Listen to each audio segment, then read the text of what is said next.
Ndakatarisa kudenga mtsotsi pamatama ose kufa ukuka kufa kwakaoma zvikuru ndoda ndikudze chokwadi chinonzi kufa kachinji chakaoma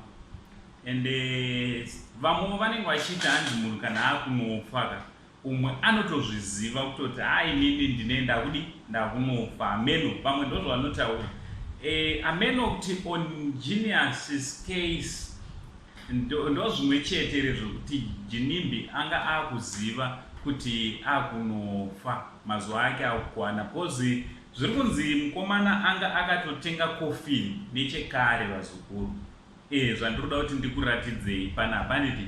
so chiteerera kana wanga usati wasubscribe tiri kungoramba chikurudzirana kudi kusubscribe zvakanakira kuti zvoni nyaya dzacho padzinouya hadzikupfuure hadzikujamba handiti so singapedze time wazukuru regai ndikuratidzei coffin remukomana ndiro ratiri kuisa panapa reVersailles pakaipa wazukuru pakaipa murume wachona mari yanga iripo so this is $1 million coffin rakagara ranga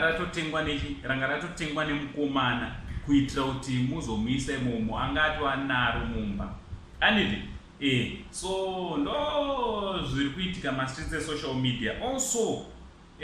amene munozvionawo sevazukuru mukomana asati avigwa kuchaitwa party kudomboshava pamanshoni yake anditi kune all white party send off party raGinimbi musi ngatigareta kupai musi weFriday anditi from 9 till late hanzi uya nedoro rako uya nemachampopo ako ameno what do you think wazukuru nekuita party panhamo munozvionawo sei kwedu takutotanga kutozvionawo ipapa parufu rwaGinimbi kuSouth Africa nedzimwewo nyika ndokwataziva kuti vakuita anonzi maafter tears party kuti munhu achingomuviga vanobva vatotanga kuita party kuti takuita edu after tears party but this time paGinimbi achiritoripo asati avigwa anditi